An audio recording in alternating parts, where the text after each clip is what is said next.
వెళ్తారా, ఏం జరుగుతుందో చూద్దాం. వ్యూ పాయింట్లో మనం నెక్స్ట్ చూడబోతున్న అంశం ట్రంప్ గురించి. ట్రంప్కు అప్పీల్స్ కోర్టులో ఎదురు దెబ్బ తగిలింది అని చెప్తున్నారు. ఎందుకంటే ట్రంప్ ట్యాక్స్ల విషయంలో తీసుకున్న నిర్ణయాలు ఆయన అధికార పరిధికి అతిక్రమించి తీసుకున్నారు అనే అప్పీల్స్ కోర్టు తీర్పునిచ్చింది. అంతేకాదు సుప్రీంకోర్టుకు వెళ్ళడానికి అవకాశం కూడా కల్పించింది. ఒకవేళ అప్పీల్స్ కోర్టు అలా నిర్ణయాన్ని తీసుకుని ట్యాక్సుల విషయంలో మేము తగ్గి వెళితే అది అమెరికా ఆర్థిక వ్యవస్థకు ముప్పు వాటిల్లుతుంది అంటూ ట్రంప్ కూడా సోషల్ మీడియాలో పోస్ట్ చేశారు. సో ఈ విషయం గురించి మనం మాట్లాడుతూ ఉన్నాం. నాగేశ్వర్ గారు, ఇది ట్రంప్కి తగిలిన ఎదురుదెబ్బగా చూడాలా? ఇప్పుడు అది జ్యుడిషియల్ ప్రాసెస్లో దాన్ని ఎదురుదెబ్బ అని అనలేము. ఎందుకంటే యూనిట్ టెస్ట్లో ఫెయిల్ అయితే ఎగ్జామ్ ఫెయిల్ అయితే అనలేం కదా. యూనిట్ టెస్ట్లో ఫెయిల్ అయ్యాడు, దాన్ని మేకప్ చేసుకొని నెక్స్ట్ టెస్ట్లో సెకండ్ యూనిట్ టెస్ట్ బాగా రాయొచ్చు. ప్రీ ఫైనల్లో ఫెయిల్ అయితే ఫైనల్లో ఫెయిల్ అవుతానని రూల్ ఏం లేదు కదా. సో జరిగింది ఏంటి, ముందు లోయర్ కోర్టులో జడ్జిమెంట్ వచ్చింది. దాన్ని సవాల్ చేస్తూ ట్రంప్ ప్రభుత్వం ఫెడరల్ అపీల్ కోర్టుకు వెళ్ళింది. ఫెడరల్ అపీల్స్ కోర్టు కూడా ఈ ట్రంప్కి ఇలాంటి అధికారాలు లేవు అని చెప్పింది. ఎందుకంటే అమెరికా రాజ్యాంగం ప్రకారము ఇంటర్నేషనల్ ట్రేడ్, ఒక దేశం పైన ఆంక్షలు విధించాలి, సుంకాలు విధించాలంటే అది కాంగ్రెస్ పరిధిలో ఉంటుంది, ప్రెసిడెంట్ పరిధిలో ఉండదు. సో అందువల్ల that is the power of the Congress, not the president. So Trump international emergency economic powers act అని ఒక చట్టం ఉంది. ఐ థింక్ కొన్ని దశాబ్దాల క్రితం వచ్చిన చట్టం ఇది. ఈ చట్టం ఏంటంటే ఏదన్నా అంతర్జాతీయంగా ఎమర్జెన్సీ సిచ్యువేషన్ ఉందనుకోండి, అప్పుడు ట్రంప్ సుంకాలు విధించవచ్చు. సో ప్రెసిడెంట్ సుంకాలు విధించడానికి హక్కు ఉంటుంది. సో ఆ చట్టం ఆధారంగా ట్రంప్ ఈ సుంకాలు విధించాడు. సో ఆ ట్రంప్ ఆ చట్టం ఏం చేస్తుందంటే కాంగ్రెస్ను బైపాస్ చేసి ప్రెసిడెంట్ ఆ సుంకాలు విధించడానికి అవకాశం ఉంటుంది. కాన్స్టిట్యూషన్ ఎప్పుడు కూడా ఏం చేస్తుంది అంటే నార్మల్ సిచ్యువేషన్లో ఏం చేయాలి, ఎమర్జెన్సీ సిచ్యువేషన్లో ఏం చేయాలని రాస్తుంది. ఎందుకంటే ఎమర్జెన్సీ సిచ్యువేషన్ ఊహించరాదు కదా. ఇప్పుడు ఉదాహరణకు ఆర్టికల్ 356 ఉంది భారత రాజ్యాంగంలో. ఏంటది, దాంట్లో ఏంటో రాష్ట్రపతి కేంద్ర కేబినెట్ సలహా మేరకు రాష్ట్ర అసెంబ్లీని రద్దు చేసి ప్రభుత్వాన్ని తొలగించవచ్చు. ఇది ఎమర్జెన్సీ కొరకు వాడుకోమని ఇస్తే దాన్ని రోజు వాడుకున్నారు ఇప్పటిదాకా. మీకు అలాగే ఆర్డినెన్స్ ఉంటుంది. ఆర్డినెన్స్ ఉద్దేశం ఏంటి, ఒక అసెంబ్లీ సెషన్, 2 అసెంబ్లీ సెషన్ల మధ్య కొద్ది నెలల గ్యాప్ అయినా ఉంటుంది. 2 పార్లమెంట్ సెషన్ల మధ్య కొద్ది నెలల గ్యాప్ ఉంటుంది. ఇక్కడ పార్లమెంట్ అసెంబ్లీ ప్రతిరోజు సమావేశం కాదు. మరి ఆ గ్యాప్ పీరియడ్లో చట్టం తేవాలి ఎమర్జెన్సీగా, చాలా ముఖ్యం ఆ చట్టం ఇప్పుడే.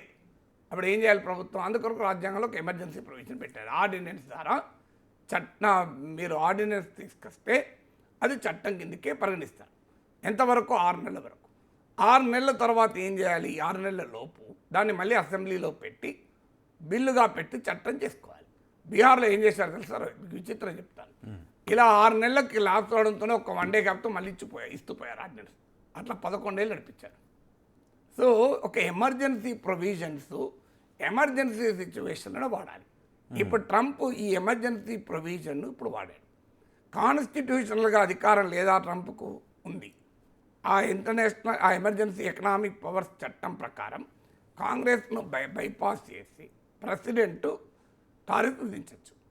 ట్రంప్ ఏమంటాడు, నేను ఆ ఎమర్జెన్సీ చట్టం ఆధారంగా ఈ పని చేస్తాను, ఎందుకంటే లేకపోతే అమెరికా ఫైనాన్షియల్గా కొలాప్స్ అవుతుంది అని. కానీ అది నిజంగానే ఎమర్జెన్సీ సిచ్యువేషనా కాదా ఎవరు చెప్పాలి, అక్కడే పంచాయతీ. Constitutional position is different. Constitutional position ప్రకారం నార్మల్ సర్కమ్స్టెన్సెస్లో కాంగ్రెస్ అధికారం ఉంటుంది, ఎమర్జెన్సీ సర్కమ్స్టెన్స్లో ప్రెసిడెంట్కి అధికారం ఉంటుంది. ఎమర్జెన్సీ సర్కమ్స్టెన్సెస్ కోర్టులు ఎట్లా నిర్ణయిస్తాయి, నోబడి నోస్. అందువల్ల రేపు ఇది సుప్రీంకోర్టుకి అప్పీల్ చేసుకోవడానికి అవకాశం ఇచ్చారు. అందువల్ల ఇప్పటికిప్పుడే టారిఫ్ పోవు, ట్రంప్ టారిఫ్ నిలబడతాయి. సుప్రీంకోర్టులో అప్పీల్కి వెళ్తారు. సహజంగానే ప్రభుత్వం, ఫెడరల్ ప్రభుత్వం. సుప్రీంకోర్టు ఏం తీర్పు చెప్తుందో చూడాలి. సుప్రీంకోర్టు రాజ్యాంగబద్ధంగా ఉంది, రాష్ట్రపతికి ఎమర్జెన్సీ పవర్స్ యాక్ట్ అధికారం ఇస్తుంది కనుక అని టెక్నికల్గా వెళ్తే, సాంకేతికంగా ఏమీ చేయలేము.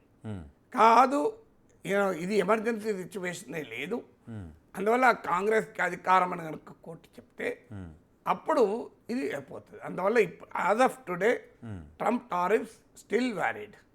తర్వాత సుప్రీంకోర్టు ఏం తీర్పు చెప్తానో దానిపైన ఆధారపడి ఉంటుంది. కరెక్ట్. కానీ 2 కోర్టుల్లోనూ ఒకే రకమైన తీర్పు రావడం, లోయర్ కోర్టులో ఇచ్చిన తీర్పునే ఆ ఫెడరల్ కోర్టు కూడా అప్పీల్ ఏమంటే చాలాసార్లు అవుతుంది కదా, అదేమి ఫెడరల్ అప్పీల్స్ కోర్ట్ అది.